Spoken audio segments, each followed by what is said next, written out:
आमर असुविधा है सालेरी प्रॉब्लम सालेरी प्रत्येक मासरे आमको कही कि 1 ରୁ 10 भितर तुमको सालेरी मिल किंतु ये चाकरी जॉइनिंग कही किंतु जो ड्यूटी कलु कलापर आमको ठीक 1 ରୁ 10 भितर सालेरीटा मिलूनी को मास 11 तारिख हो मास 12 तारिख हो मास 13 तारिख होगा भी आमको सालेरी एपर्तंत आसी ना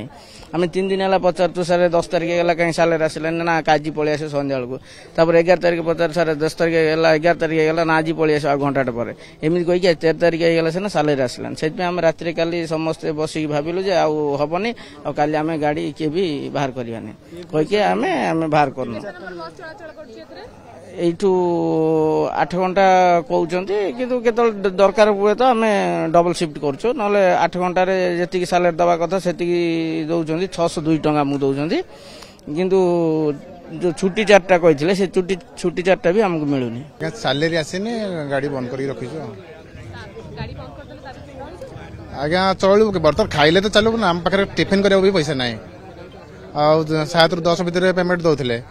से भी देले टिफिन करने घर चलिए असुविधा होती तेणुक दरमा खाली तो दरमा आमर जो 26टा हाजिर 30 दिन सालेरी देवा दरकार आज्ञा ना ता भी ना से जिते दिन ड्यूटी कर से दिन पैसा दौर आमर एठू पुरी जाए आमर एम्स रु कटक एम्स रु मास्टर कैंटीन प्राय मेडिकल रोड